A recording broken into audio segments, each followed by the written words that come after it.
Opa, tô aqui de novo para gravar o vídeo, né? Que eu falei que ia gravar em relação a como o programa funciona pro professor. Basicamente todo o programinha aqui. E eu vou seguir meio que um roteiro aqui, né? Que é o roteiro que pede na documentação que o professor passou aqui. Então, a introdução, basicamente, é para explicar o que o software é. O software é um simulador, né? A gente tem um problema de trânsito aí na cidade de Cuiabá, que a gente tem 3 vias.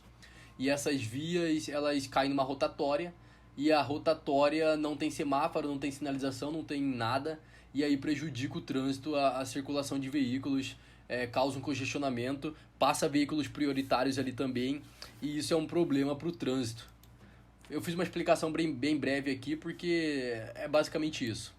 E o aplicativo é esse, né? A visão geral do funcionamento do aplicativo é qual? São 4 cenários distintos. Um com 2 vias, um com 3 vias, um com 2 vias e semáforos, e um com 3 vias e semáforos, ou seja, dá 4 cenários distintos, 4 cenários distintos, né? Então o aplicativo basicamente faz o quê? Você insere os valores aqui, todos os valores podem ser alterados, ou seja, tu pode usar esse aplicativo para qualquer via do país, ou para qualquer rotatória do país, ou para qualquer coisa que envolva trânsito no país. Você define a quantidade máxima e mínima de veículos, configura aqui tudo de acordo com os critérios que tu quer, e coloca aqui a quantidade de simulações que cada cenário vai fazer. Então, se eu colocar 500 aqui, vai ser 2.000 simulações, porque cada cenário vai fazer 500 simulações, são 4 cenários, vai dar 2.000 simulações. E o aplicativo vai simular aqui, né? Nós temos em tempo real, que ele simula em tempo real, retirando o carro da fila. E a gente tem que debugar o passo a passo, né? Só vou aqui fazer uma demonstração rapidão por cima. Basicamente é isso, ó. Ele vai fazendo a simulação aí, ó. Vai fazer 500 simulações para cada cenário. E vai aparecendo aí, ó. Se eu der um pause para ver, ó, a rua que ele tá, a via que ele tá, o tipo de carro no carro, se houve acidente ou não. O tempo na rotatória, o tempo na simulação, a quantidade de carros que estão esperando atrás dele. E aí ele faz essa quantidade total de simulações aí, né? Aí, seguindo aqui o próximo passo do roteiro, a gente tem o desenvolvimento do aplicativo, que são as principais funções. Eu vou abrir o Code Blocks aqui para mostrar por cima. E é basicamente isso. Ele foi desenvolvido no Code Blocks. Todos os arquivos estão aqui, né? Basicamente eu tenho aqui o Code Blocks aqui. Então, o que tá? Ele tá organizado hierarquicamente. Então, a gente tem as pastas que ficam os arquivos, as pastas que ficam os headers, né? Os headers são os arquivos de cabeçalho. Então, cada arquivo tem um arquivo de cabeçalho específico. E a gente tem as structs. As structs são as estruturas de dados que controlam. A gente tem para o veículo, a gente tem para a simulação, a gente tem para as configurações gerais aqui, né? Então, todos aqueles valores que o usuário configura vêm para essa configuração geral. E a gente tem da fila, que ele vai inserir e tirar carro da fila, então aí é específico para fila. A gente tem o main principal, que é o que executa a interface, então a gente executa aqui em cima a interface do resultado e aqui embaixo a interface principal. E esse aqui é o main que chama a primeira interface, que é a interface principal. A gente tem as variáveis globais, ela é um arquivo pequeno que só declara uma variável global, que no caso declara essas settings aqui que eu passei no início, né? A gente tem o main da simulação, ou seja, toda a simulação, a inicialização da simulação é feita aqui. Então ele chama o main start, que vai fazer toda a simulação, né? Que simula aqui no simule ambiente, né? Environment. E aí ele faz toda a simulação, calcula a média, ele limpa a quantidade aí de memória e vai fazendo os cálculos. Aí a gente tem a pasta onde printa, né, as informações na tela, que esse arquivo aqui é o responsável por printar informações na tela. Nós temos o getSettings, que é responsável por recuperar as informações da interface do usuário. Antigamente aqui era pelo console, mas eu apaguei a função que era pelo console porque eu não uso mais. Daqui é a função Create Environment, que você cria o ambiente, né? Então, esse arquivo aqui é responsável por criar o ambiente, então tem várias voids aqui por randomificar o ambiente, várias funções responsáveis por randomificar o ambiente e acessar a memória e alocar a memória.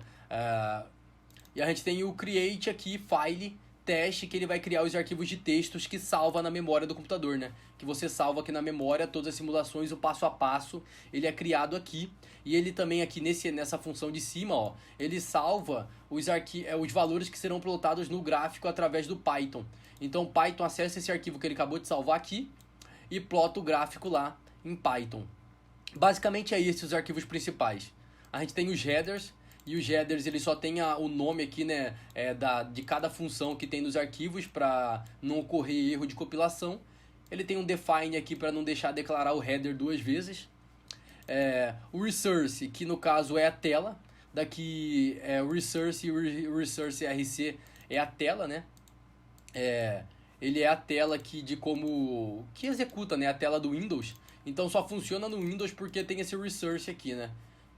E o resource RC. Basicamente é isso aqui no Code Blocks. Aí como que compila? O próximo passo, como que compila, é muito simples. Abrindo pelo Code Blocks e clicando aqui colocando em Release ou Debug e mandando compilar, ele vai compilar o código. É muito simples. Aí, ó, já até abriu aqui para mim compilado. Se eu colocar aqui em Debug, vai acontecer a mesma coisa. Só que o debug ele aparece console aqui, né? Porque ele está debugando. Aí, então o antivírus está verificando aqui. Mas é basicamente isso. Acontece a mesma coisa, só que com o console. Então, para compilar e debugar é muito fácil pelo Code Blocks. Se for tentar abrir esses arquivos aqui fora do Code Blocks, o senhor vai ter problema, professor. Então, abrir isso aqui fora do Code Blocks, vai ter que configurar por fora e já não tem como. Aí é complexo. Cada tipo de ambiente idle aí vai ter seu respectiva configuração. Então, pelo Code Blocks é daquela maneira. Conclusão. Quais são os comentários sobre o trabalho? Bom, a maior dificuldade que eu tive no trabalho, com certeza e sem sombra de dúvidas, foi de alocar a memória. Porque o que acontece? Eu tenho struct de struct, né? Por exemplo, se eu vim aqui em simula struct, ó, eu tenho ponteiro dentro de struct, pois carout é um ponteiro que é uma outra struct. Então eu tinha que alocar memória em cima de alocação de memória em cima de alocação de memória. Tinha uma hora aqui que eu alocava 3 vezes a memória em cima da alocação de memória. E aí alocar é fácil, beleza, eu faço uma alocação, depois eu realoco se der falta de memória ou coisa do tipo. O problema era dar o free. Eu não conseguia fazer o free. Porque quando eu tentava fazer o free, ele desalocava só o primeiro que eu estava alocando, mas essa lista aqui, por exemplo, continuava alocada. Então eu tinha que fazer um for nessa lista para deslocar essa lista para desalocar esse e por algum motivo não funcionava. Então para solucionar esse problema eu tirei a variável do heap, né, da memória e coloquei no normal, onde é maior. Então toda vez que eu vou criar uma nova simulação, eu basicamente crio ela dentro de uma void que vai ser apagada depois que a void for executada, né? Então eu não tenho que livrar a memória, porque o computador faz isso automaticamente para mim, porque eu não estava conseguindo usar a função free de maneira eficiente. Então a maneira que eu achei para ser eficiente é tirar do heap e colocar na memória universal aí do PC, né? Que eu nem sei como chama, esqueci o nome. A bibliografia eu não usei nenhuma. Eu fiz tudo da minha cabeça. E a dificuldade que eu tive no máximo foi procurar em fóruns para tentar desalocar a memória, mas também não achei a resposta, então eu fiz da maneira que eu falei aqui pro senhor. Eu tô falando meio rápido porque eu não quero que o vídeo fique longo, também não quero ocupar muito tempo do senhor. Como que fica a documentação do código?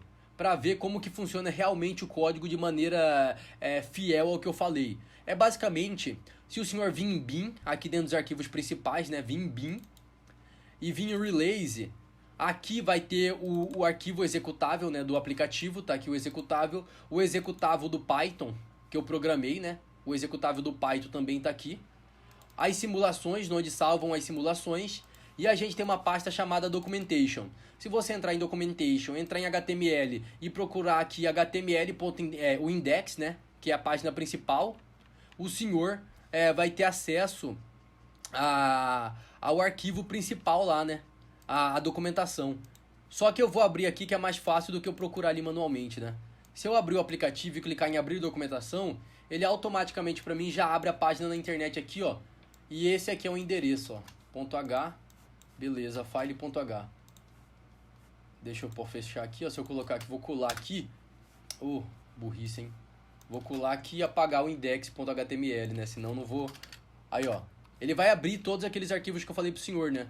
Aí o senhor vai ter que procurar aqui o index.html. Eu vou deixar mais fácil, vou fazer um atalho e vou deixar lá no mais fácil pro senhor. Mas se colocar aqui o index.html, ele vai aparecer o index.html e aí ele abre aqui a página na internet. Ou seja, o seu próprio computador vai hospedar a documentação que está aqui dentro de documentação HTML e procura index.html aqui dentro. É só digitar barra aqui, ó, barra index.html. E abre a documentação. A documentação é completa, ó. Ela mostra exatamente o que cada coisa faz. Olha lá, cars out, estrutura de dados que vincula a rotatória. Se você clicar nela, ó, tempo de demora, tempo de espera no trânsito, via do trânsito, rua do trânsito, tipo do veículo, bater o carro, quantidade de veículo, como cada coisa funciona. Para cada struct tem isso aqui. Se a gente vir em arquivos, se for em cada tipo de arquivo, também está explicando, ó, set create with simulations. Salva um arquivo de texto e passa os detalhes de todas as simulações efetuadas para o cenário específico. E aqui está toda a documentação do código extremamente detalhada para o senhor. Dá para entender perfeitamente aí se o senhor quiser ver como funciona, já que o senhor não vai executar no Windows, né? É basicamente isso. Espero que tenha ficado bem claro as informações. Valeu aí. O vídeo é isso. É nóis. Falou.